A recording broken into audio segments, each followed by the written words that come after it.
Иудаизм динендә лә, христиан динендә лә, буддизмда ла ошондой ук яңлыш дин тотоусылар бар дип әйтә алабыз. Әлбиттә, дин әһелдәре, кешеләре, улар бит инде ихлас, уларда күбеһенсә шул безнең дингә ярдәм итер кирәк дип, һәм дә шуга күбрәк ышандырып, динде кешеләрнең ихласлыгын ныграк арттыру өчен кулланып, үзләренең экстремистик идеяларын халыкка yetkерергә маташалар. Шулай итеп, динде насар яһәттә кулланалар. Улайһа төп сорауга җавап бирәйек әле, кем ул мусулман? Мусулман ул был яһәттән алганда ул җәмгыятьте яхшыртырга тырышкан кеше, һәм дә Пәйгамбәрбез саллаллаһу алейһи ва саллям хадисендә әйтә: "Мин был дөньяга кешеләрнең әхлакларын, кешеләрнең мөнәсәбәтләрен күркәм рәвешкә yetkерер өчен генә җибәрелдем" ди.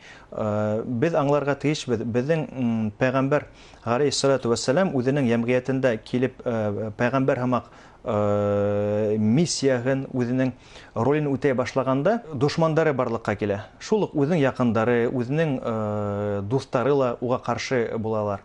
Әмма шул ук осракта уның ыңгай дуслары ла була. Көчле һәм дә юлдашлары, сахабалары, юлдашлары. Улар да тәкъдим иткән булар Пәйгамбәр саллаллаһу алейһи ва саллямга. Пәйгамбәр, әгәр дә һин безгә әйтһәң, без был кешеләрне бер көндә юкка сыгарабыз. Кемендер был дөньянан озатасакбыз дигәндер. Әмма Пәйгамбәр саллаллаһу алейһи ва саллям нимә ди? Был безнең юл түгел ди. Дин ул нинди генә һиңа нинди генә каршы кешеләр булмаган, ул ошондай сәламәт рәвештә таралырга тиеш ди. Диндә кешене куркыту, кешене үз ихтиярына каршы уны басу яки кешене кай вакыт куркыныч хәлләргә барып бетәбез, үлтерү, янен алу, уның гомерен үҙү бөтенләй тыйылган. Чөнки Пәйгамбәр әйтә, әгәр дә кеше икенче кешене хакык үлтерһә, яки уның тормышына насар тәэсир итһә, ул бөтен кешелекте үлтергән кешегә тиң буласактыр. Шуның өчен ислам дине үзенең, без күпме меңәрләп тапкыр эфирлардан әйтәбез, ислам сәлам дигән сүзнең менән бер тамырдан. Сылымы, ислымы, сәлам. Ислам ул сәламәтлек дине, мәрхәмәтлек дине. Улайһа ислам террор дигән һүз кайдан барлыкка килгән һуң? Ниндидер караштарды үз файдаһына куллангандар бит инде. Әлбиттә. Мин социология дәресендә ултырган сакта, культурология дәресендә, онда әйтәр, әгәр дә көз һәм дә мөмкинчелек бар икән, ул сакта экспансия методтарын ситкә калдырып булмый диләр. Яулап алу. Яулап алу. Әгәр дә уны аңлар кирәк. Ул һәр вакыт, әгәр дә җәмгыять бар икән, көс бар икән, уны әгәр дә берәй амбициоз һәм дә насар нияттәр менән хугарылган кеше бар икән, уны үз кулында насар яһәттән куллана башлый. Шуның өчен без хак булырга тиеш. Безнең һәр сак башлыктарыбыз, дини башлык булганмы ул, яки административ башлык булганмы, ул кеше тәү осракта был дөньяны яраткан һәм дә кешеләрнең гомерләре менән кешеләрнең гомерләрен исәпкә алган һәм дә кыйммәтләгән кеше булырга тиеш. Әгәр дә без был хәлде күз уңынан ебәрәбез икән, ихтибарыбызды бүлмәйбез икән, тимәк, ошол вакытта инде килеп сыгуы ихтимал. Был төрле экстремистик һәм дә террористик фикерләр. Ягъни кеше факторы бында ла төп роль уйный. Әлбиттә кеше фактор. Һез үзегезнең бер интервьюгызда имам булып эшләгән сагымда экстремистлык карашлы кешеләрне мәсҗидкә килһәләр, шундуктан торгайным дип әйткәнһегез. Ничек таны була? Был гыйлем менән бирелә. Чөнки гыйлемле кеше икенче мусулманды күрһә, яки икенче мәсҗидкә килгән кешене күрһә, ул аңлаясак, был нинди нияттәрдә, нинди хәрәкәтләрдә катнаша һәм нинди галимдарды тыңлай һәм кемде үзенә абруйлы галим дип исәпләй. Шуның өчен дә мин был тенденцияларды һизеп, һәрбер дини агымдарды тикшергәндән һуң икенче кешеләрне лә таный ала торгайным. Әгәр дә улар был дөрес дин тотмагандарда уларны ничектер үзгәртеп, караштарын үзгәртеп тәрбияләп буламы ул? Әлбиттә. Әмма аңлар кирәк, был тәү осракта безнең авторитетлы һәм гыйлемле специалистларны талап итә. Чөнки тик Бар гыйлем мондайлар Башкортстанда. әлбиттә Тәрбияләйбезме? Әлбиттә тәрбияләйбез һәм дә һуңгы вакыт безнең моны горурланып әйтергә була, безнең диния назаратында без нәк гыйлемле һәм дә аңларга тиешбез. Күбеһе имамдарга нисек карай? Ана ул 2-3 ай укып кайтты, шул булды, ул имам булып китте. Ул әлбиттә яхшы, хуп әйбер. Кеше имам булырга тырыша, гыйлем бирергә тырыша. Әмма аңлар кирәк. Дини гыйлем ул бик зур диңгез. Бик зур диңгез. Мәсәлән, төрле институттарда бар бит инде бүгенге көндә моны безнең Болгар Исламик академияны барлыкка килтерделәр. Унда бакалавриаттан һуң магистратураһы бар, докторантураһы бар. Шул ук икенче төбәктәрдә караһак та, унда кешеләр дингә генә бер генә юнәлешенә 7-шәр, 9-шәр, 10-шәр, 15-шәр ел укуга гына багышлайлар. Һәм артабан да үзләренең гыйлем кимәлен камиллаштырып торалар. Шуның өчен дини гыйлем ул бик мөһим һәм дә бик авыр эш. Бuna күп кенә экстремистлык карашлы кешеләр араһында без яшьтәрне таныйбыз. Шулай бит, яшьтәр күп булар араһында. Ни өчен бuna шундый радикаль карашлы оешмалар тәэсиратта үзләренә яшьтәрне ялп итәргә тырыша? Гомумән нисек яшьтәрне без бундай оешмалардан араларга тиешбез? Без аңларга тиешбез. Һәрбер хәрәкәтте, актив хәрәкәтте талап иткән юнәлештәр, улар яшьтәр менән эшләй.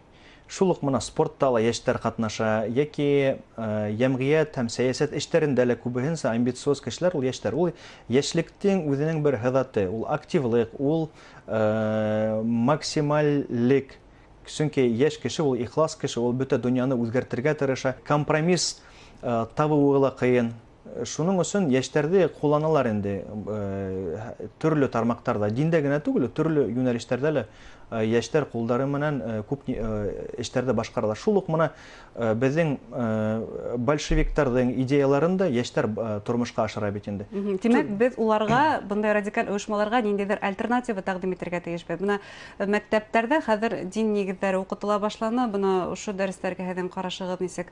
Укытучылар тулыгынча белем биреп еткерәме, әллә дин әһелләрендә мәктәпкә сорашуларга сакыру кирәкме?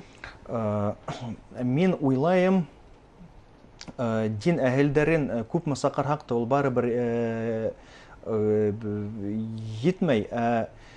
Мәктәптә ошол дин дәресләрен укыткан укытучылар менән күбрәк эшләргә кирәктер дип. Чөнки укытучыларның уларның дәрес бирү методикалары бар. Улар балалар менән эшләп өйрәнгән. Һәм дә укытучылар улар дөньяны һәм балаларның тормышын күбрәк кайгырталар. Улар яхшырак беләләр дә балаларның психологиясын. Һәм дә һәрбер балага барыбер индивидуаль мөнәсәбәт кирәк. Уңа индивидуаль рәвештә аңлатып бирергә кирәк. Шуның өчен укытучыларны өйрәтү ул күпкә еңелрәк. Һәм дә без былтыр март айында киңәйтелгән ултырышта безнең республика башлыгы менән Ради Фәрит улы менән һәм дә безнең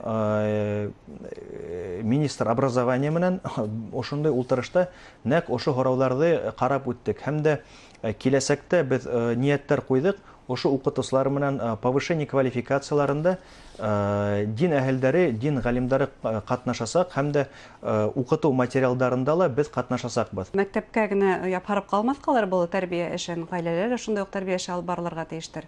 Бер галим әйтә бит инде, яшь сагымда мин бөтен дөньяны үзгәртергә тырышкайным. Адагынан үземнең якындарымды үзгәртергә тырыштым. Адак үземнең балаларымды үзгәртергә тырыштым. Гомернең адагында гына мин аңлап еттем. Мин бу дөньяда үземне генә үзгәртергә тиешмен дип.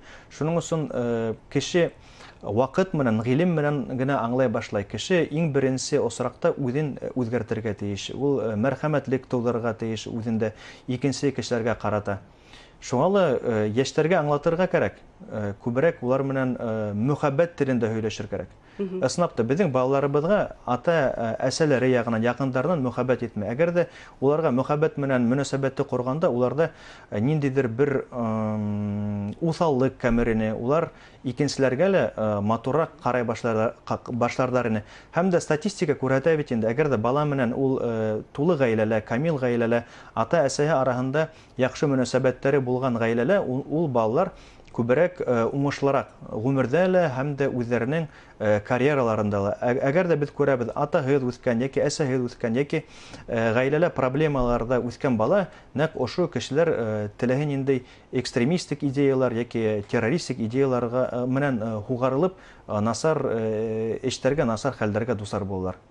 Ягъни, айрым асыҡ әйтә алабыҙ. Бөгөн экстремистик ойошмаларға ҡаршы беҙ бер-береңә ихтирам, бер-беребеҙгә иғтибарлы һәм мөхәббәтле мөнәсәбәт һәм дини белем ҡаршы торорға, экстремизмға ҡаршы торорға ярҙам итә ала, тип шулай бит. Әлбиттә, һәм дә беҙ үҙебеҙҙең диниә назаратына, беҙҙең шул уҡ булһын Рәсәй Ислам университеты һәм дә беҙҙең мәдрәсәләр, беҙ был эште алып барабыҙ. Һәм дә киләсәктә лә ошо эште арттырырға, экстремизмға һәм терроризмға ҡаршы торорлоҡ көстө киңәйтергә тырышабыҙ. Әңгәмәгеҙ өсөн рәхмәт. Һеҙгә эшегеҙҙә уңыштар теләйбеҙ. Рәхмәт. Һеҙгә лә уңыштар теләп ҡалабыҙ. Хөрмәтле тамашасылар, Рәсәйдә 2025 йылға тиклем экстремизмға ҡаршы тору стратегияһы ҡабул ителде. Ошо уңайҙан Башҡортостан диниә назараты рәйесе Айнур Бирғәлин үҙенең фекерҙәре менән уртаҡлашты. Иғтибарығыҙ өсөн рәхмәт. Һау, сәләмәт булығыҙ.